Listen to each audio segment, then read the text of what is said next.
Good afternoon, everyone. My name is Lucie Hasalová, and I work for the Technical Institute of Fire Protection, which is a part of the Fire Rescue Service of the Czech Republic.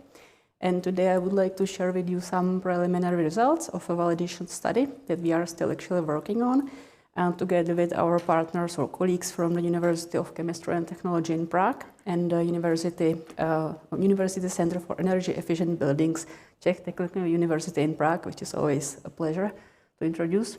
And before we start, I would especially like to acknowledge my colleague from UCT, Vojtěch Šálek, who is actually sitting in between you, because he's the person who did all the modeling work I will be actually talking about. So, what is our motivation or our research topic that we are dealing with in a long term? That's a problem of fire spread modeling. So what we would like to do, ultimately we would like to model a situation that you see here in this picture. So that's a very beginning of the fire development phase. And the materials we are interested in are so-called engineered wood products. These are materials like oriented strand board, medium density fiberboard, plywood, particle board, and etc. In order to be able to do a fire spread model, we need to couple our CFD code. In this case, we used FDS to a pyrolysis model. And with all models, we hear it a lot over the course of these 3 days. The input parameters to models matter significantly, especially on the results that we get. So as all the models, also our pyrolysis model needs to be fed with some input data. For pyrolysis model, these are properties that are related to material itself. So things like specific conductivity, or density, and etc. And then these are parameters that are related to the decomposition itself. We call them kinetic parameters. I don't want to talk here about the methods, how we can obtain these parameters, because that would be a talk on its own. But I think it's important for the course of the presentation to realize that the whole input data set for the pyrolysis model is actually quite a lot of parameters, and they can't be estimated using just one universal approach or one experimental setup. We usually employ a lot of different experiments. We usually start with microscale. These are typical the thermal analysis methods. Then we move to a bench scale, which would be a concalorimeter or FPA apparatus or something similar. We very often use the methods of numerical optimization to infer our parameters. And we can also employ specialized sensors or devices like this one, which is a sensor for measuring the thermal conductivity. So we do our homework, we go all through these steps, and we get our pyrolysis model input data set. But then we struggle with the validation of these parameters. These parameters are usually very well calibrated over the range of conditions that we use to derive them. So typically that would be heating rate in a thermal analysis method, but in the real, let's say, flame spread situation, we would have a wide range of these conditions.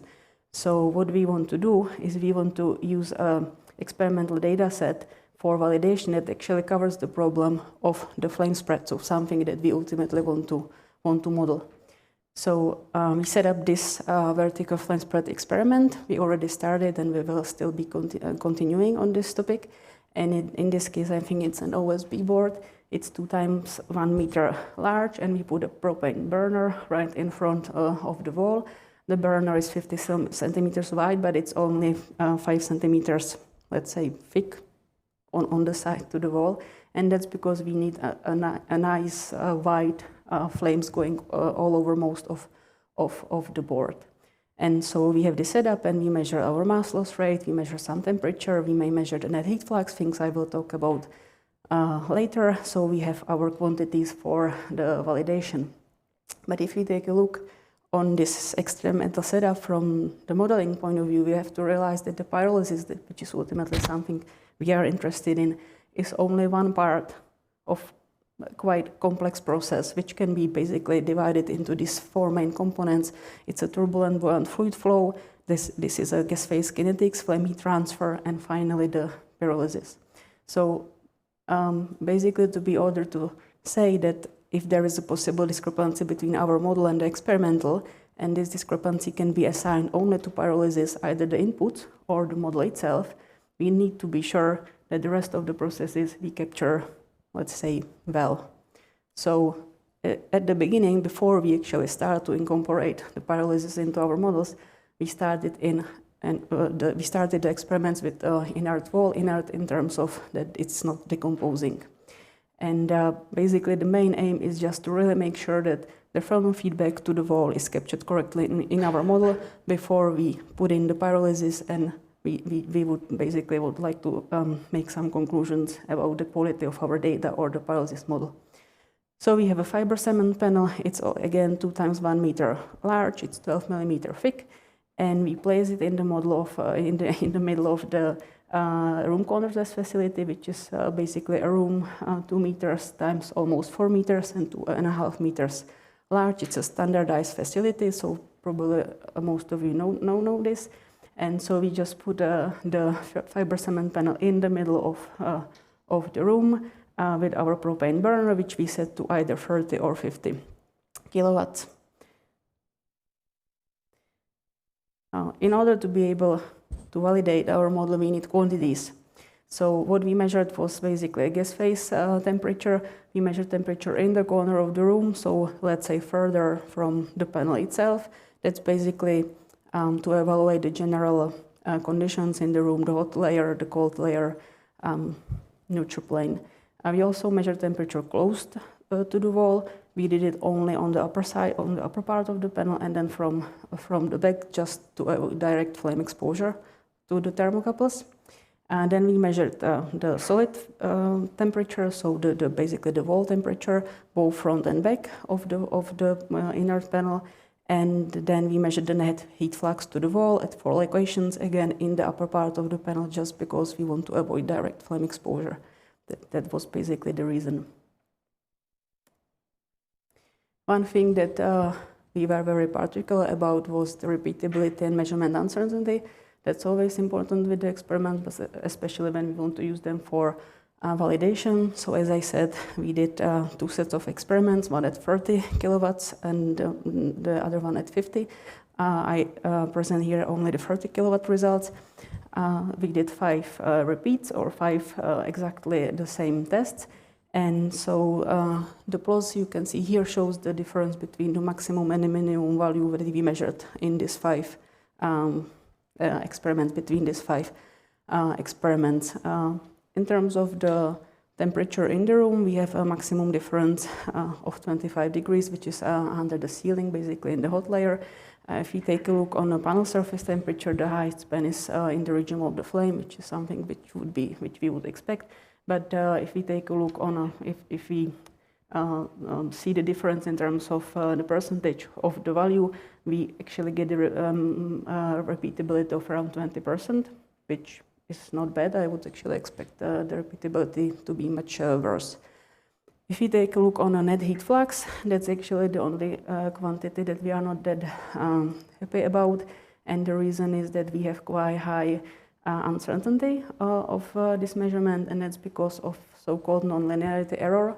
And that's the problem because we used the heat flux gauges that has too much high range. And in this case, the nonlinearity error can be actually quite large. So that's something we really have to take a look in further before we make some conclusions or some conclusions from the net heat flux measurements. But what we can actually see, it's not probably that obvious for you because you don't probably remember the locations of the places where we measure it, but net heat flux is not symmetrical along the central line, although the experimental setup is, because the wall was sitting in the middle of the room corner test, and the 2 positions where we measured the heat flux were at the same distance from the central line, at 2 heights, but to the same distance from the central line. And that's something I will talk about later in regards to the model. So the situation in terms of geometry is quite easy. So we set up an FDS model. We try to do as a first approximation a simple simulation as possible. So we have our room. As I said, for the first approximation, we expect, or we set up the walls of the room to be inert. We have our fiber cement panel, which is a one layer, one cell thick obstruction. We have constant thermal properties, and we have backing set to exposed. Then we have our hood area where we have the exhaust vent, and we have open boundary at 3 sides. So the geometrical setup is pretty easy. We didn't change anything from the default settings of the gas phase solver.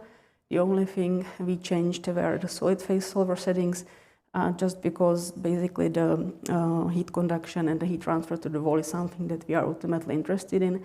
So we did decrease the size of the cells within the solid, within the inert panel, and we wanted a uniform mesh. So these were the only things that we changed compared to the default settings. There is a lot of aspects that we need to take a look with our model, but the first thing we wanted to focus on is a grid resolution.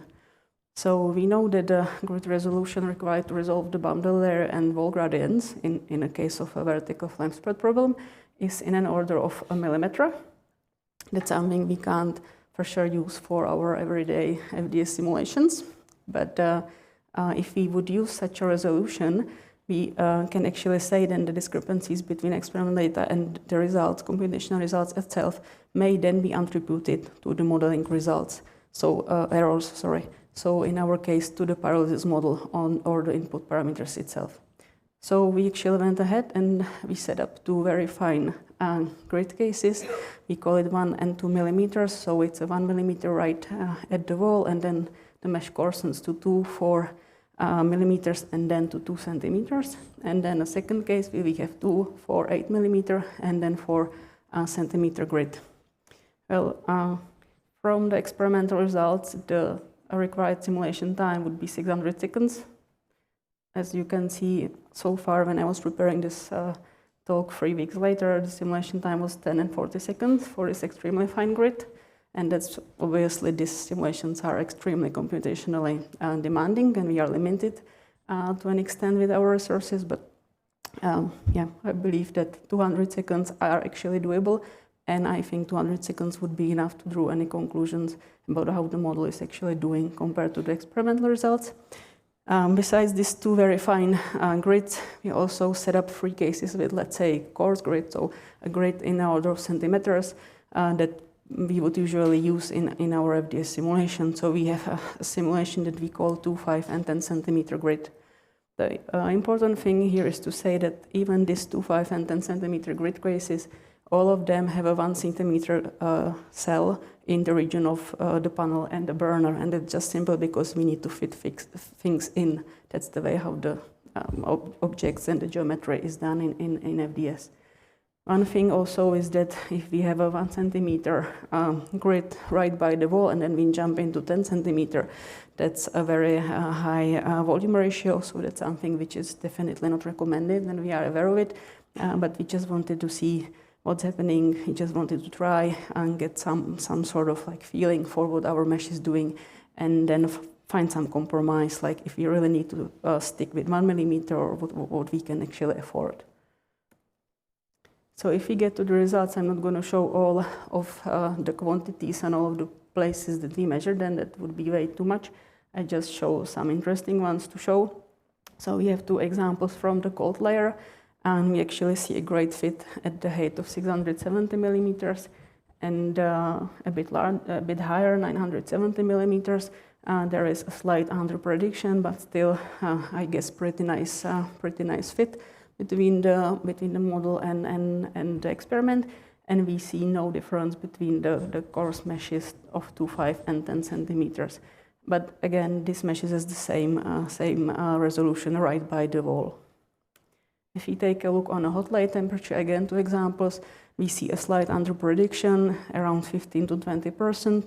But in general, the curve of the shape of the curves fits very nicely. So the curves is predicted very well. We can see that it looks like that there is a slightly better performance for the 2 centimeter, the finest of the coarse grids. So we need to take a deeper look into that because we have more points that we actually can compare to the model. If we take a look on the net heat flux to the wall, That's the thing that I said. We can immediately see that on the left side and right side, these are the two heat flux gauges that we used. So they are on the same, at the same height, and they are the same distance from the central line. We can see that the model predicts exactly the same heat flux, both right and left on the side or on the panel, but experiment obviously doesn't. And that's actually a thing that we have a wrong boundary condition in the hood area, because the room corner test facility, as it is, let's say, set up in the code, is that the area under the hood is open to all three sides, and that's how we actually set up the boundary condition.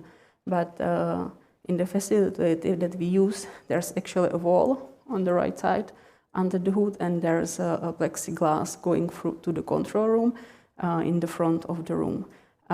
This obviously influenced the conditions in the room way more than we would actually expect. Maybe we are just lucky and the panel really sits in the region where the flow somehow, where there's some sort of mixing, because the air entrainment in the room isn't symmetrical. So the air entrainment is just from one side. So something's going on. There's some non-symmetrical flow pattern in the room, which we don't have in the model. We have it in the experiment. So this needs to be fixed, and then we will see if we can actually get this correct in the model. We also need to realize that what we get here, we are comparing a net heat flux to the cold wall, because the heat flux gauges are water cooled. So we have actually, what we are measuring is a net heat flux to the cold wall, but in the model, what we are calculating or plotting is a net heat flux to the wall that its temperature is increasing over time. So that's also a bit of a difference, something that we should take into consideration. The very fine grid of 1 and 2 millimeters, I mean, we just have 40 seconds of the simulation, but the net heat flux is quite steady, and it's fluctuating a lot, but we can actually see that the 2 millimeter grid resolution shows a higher net heat flux to the wall, which is something we would expect, as we have a really quite nicely resolved the region close to the wall. Finally, if we take a look on the panel temperature, this is the temperature along the central line, as you can see at 3 different heights. The plot up is the temperature in the region of the flame, and we can see that we don't have a very nice fit of the model to the data. We do have the let's say steady state temperature same in the model and in the experiment, but the model significantly overpredicts the rate at which the temperature increases in the first, let's say, 100 seconds. It can't be, or it shouldn't be, the problem of the grid resolution, because even the very fine grid of 2 millimeters predicts this behavior. In the region of the flame, the way we measure the panel surface temperature, we use normal thermocouples, but we protected them with a small piece of insulation. So there may be a bit of a measurement error here, but I don't think that's significant that it would cause this sort of error.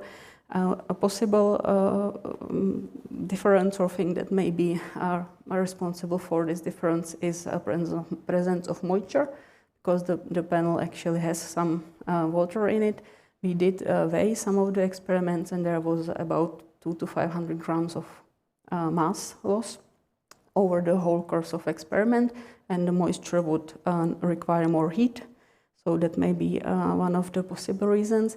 The other reasons are the temperature-dependent thermal conductivity and specific heat capacity, because they are temperature-dependent in reality. We do not assume this in the model so far. We don't know the temperature dependency. This we would like to measure. The interesting thing, or if we move a bit up along the panel, so let's say the T3 or T5 position, we can actually see that there is an opposite trend. So the FDS model starts to underpredict. And we think that this may possibly be a reason of 1D heat transfer feature of FDS, because the heat is transferred only in the direction perpendicular to the surface of the panel, which in reality in this setting wouldn't be actually the case. The the magnitude of this we need to somehow figure out. Try to set up maybe a simplified case. Try to do a 3D. Try to calculate the 3D heat transfer feature of FDS and somehow set up or somehow assume the magnitude of this, let's say, 1D heat transfer error. And we also see, if we take a look on the plot there, that we already have quite of a different result for the very fine grid. So that's something that we would actually expect at the wall. Here we have the similar thing. These are the panel surface temperatures, but not along the central line, but on the side line, 10 centimeters from the panel. And we actually see the opposite trend, that the FDS model is over-predicting. And again, we do have exactly the same issues. So the presence of moisture, the temperature-dependent properties, and the heat transfer. But here, very probably also is the factor of our unsymmetrical flow conditions, which were basically driving more heat on the left side of the panel in the experiment, but not in the model. So that's something that we actually have to change the boundary condition and see whether this behavior will get, let's say, more consistent. So to conclude, as I said, we are just, there's still a lot of work ahead of us. We are just starting with this work. If we take a look on the experiments itself, we are quite happy with the setup as it is. I think it's going to give us information that we need. The thing we really need to do is to evaluate the heat flux gauge uncertainty better. So take a look into this. And a thing we would like to add to this data set is a velocity profile in the doors to the room, so we actually have some information about the air entrainment, which proved to be very important, especially in the setup we are using, which is not very typical and a bit unfortunate from this point of view. If we take a look on the model, the first thing we really need to do is to change the boundary condition and basically recalculate what we already have with a very coarse grid, see if we capture this. We would like to add the temperature-dependent thermal properties. This we need to measure. We would need to measure them up to 400 degrees. So we'll see how this is going to go. And then, as I said, we should somehow evaluate the influence of 1D versus 3D heat transfer in this particular setup. And yeah, as I said, if we can get at least 200 seconds of the very fine 1 millimeter and 2 millimeter fine grid resolution simulation, we would be pretty happy. And I think that would be enough to draw some conclusions. And I think that's all. Yes, thank you very much.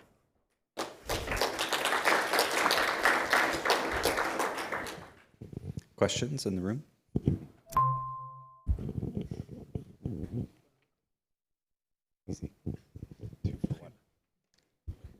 I have a thought about the boundary layer and about the radiation model. You were talking about resolving the boundary layer, and if I remember correctly, I think that the boundary layer is subgrid calculations, and your results might be attributed to the discretization of the radiation, and maybe if you set it to higher than 100, you can get it with a more coarse grid. Yes, but the point in setting the extremely fine grid of 1 millimeter was exactly to try to get on the scale that where you actually solve as much as possible directly, not have much of a subgrid scale. So that was basically the point of trying to set up this very fine simulation. Of course, as I said, this is not possible for normal calculations, but this should be really a validation case for us. So we just wanted to give it a try. We may get a similar results with what you suggest, and that's something that we'll take a look at. But for now, we just wanted to really go and dig in let's do the 1 millimeter, as everybody says. This is the resolution that really gives you the real deal in boundary layer, let's say. We'll see. I thank you for your presentation. It was very interesting, especially I saw on the graph that the temperature was not getting a steady state. It was also a bit, can you explain why it didn't get to a steady state? And will it be worthwhile to start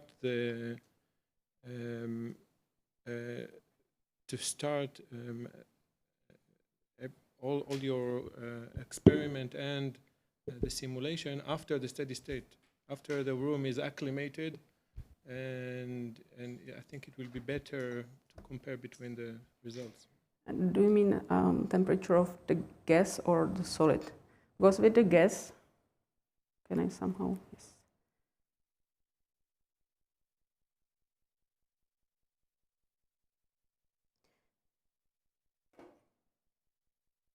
With the gas, I would actually say that up to 600 seconds, I would say, for me, this is quite nice steady state.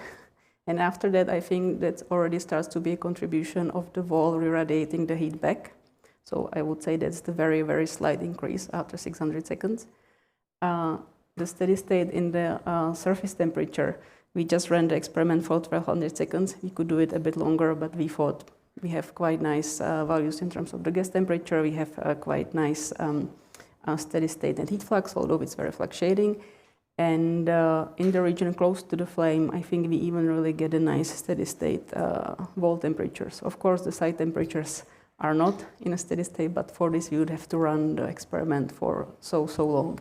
And yes, it would be much better to start the experiment at the model at the steady state conditions, but we have to somehow get there, which with this very fine grid is very difficult.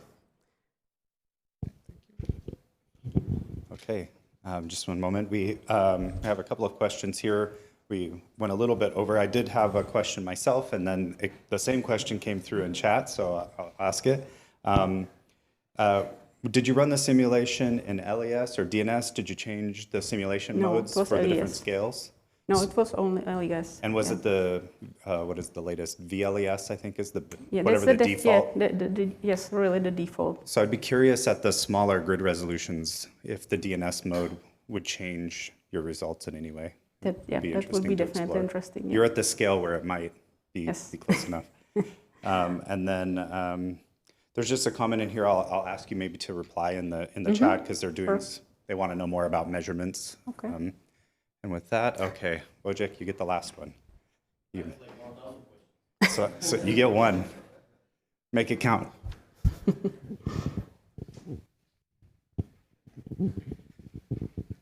Oh man, that's a tough choice. Great presentation, and it's a hell to go high fidelity with fire. So I admire your struggle. DNS, I don't think she can do at this Reynolds number, so I wouldn't go there. Anyway, have you tried to separate the convective heat flux and radiative heat flux? No. Maybe you should, because actually you're solving two phenomena at the same time, and you have no idea how much each of them contributes. So I would like. Maybe you could run the experiment with like methane burners. You will not have radiation in the smoke from that. And you could just use a radiant panel to just have radiation. Yeah, you're right. It's something we want to take a look at. It could like help you understand, because it's interesting and frustrating to see how hard it is to get to measurements when you start to do such a high fidelity modeling. And also, have you tried increasing the thermal inertia of the wall? Like maybe some lightweight concrete you could use. Maybe it would help better than the... Yeah.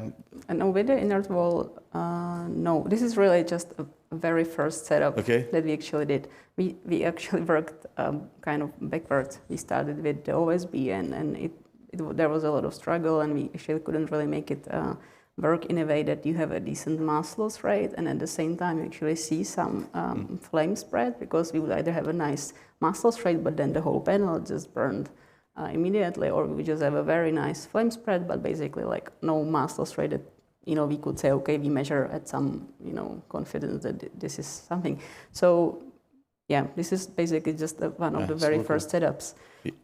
All of this is very relevant, and that's probably a direction we would head, but so far that's what we have, and we are quite happy that we are starting at this point to be. If I was you, I would submit this to issue tracker and say my simulations don't work, and Randy will fix it for you. So. That's one of the ways. Add it to the issue tracker, right? Okay. All right. Well, with that, thank you very much for your talk.